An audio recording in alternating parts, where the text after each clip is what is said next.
શહેરમાં આજથી વસ્તી ગણતરી અને ઘર યાદી બનાવવાની કામગીરીનો પ્રારંભ થયો છે. ભારત સરકારની 2027ની જનગણનાના પૂર્વ તબક્કા તરીકે આ અભિયાન હાથ ધરવામાં આવ્યું છે.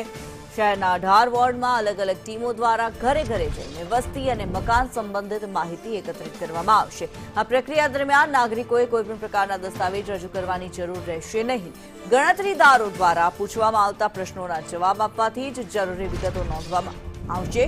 કામગીરીને સુચારુ બનાવવા રાજકોટ મહાનગરપાલિકા દ્વારા ગણતરીદારો અને સુપરવાઇઝરોની નિમણૂક કરવામાં આવી છે. સમગ્ર અભિયાન 30 જૂન સુધી પૂર્ણ કરવાની યોજના છે. જનગણના પૂર્વે શહેરની ઘર યાદી તૈયાર કરવા અને વસ્તી સંબંધિત પ્રાથમિક માહિતી એકત્રિત કરવા માટે આ કામગીરી મહત્વપૂર્ણ માનવામાં આવી રહી છે.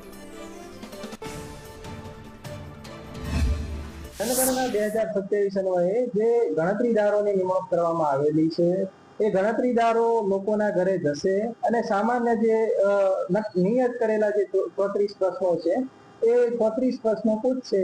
આ સામાન્ય 34 પ્રશ્નોના જવાબ આપવાના હોય છે અને આ કામગીરી પૂર્ણ થઈ જાય છે. જી, આ 34 પ્રશ્નો જે છે એમાં સામાન્ય પ્રશ્નો હોય છે કે જેમ કે ઘરની દિવાલ, ભોંયતળિયા, છતમાં વપરાયેલી પ્રમુખ સામગ્રી, કુટુંબના પ્રમુખ વ્યક્તિનું નામ, મોબાઈલ નંબર, ઘરમાં જે છે ગટરનું પીવાના પાણીનો સ્ત્રોત હોય, ગટરનું કનેક્શન હોય, મોબાઈલ, ઇન્ટરનેટ, એલપીજી, પીએનજી કનેક્શનની વિગતો હોય.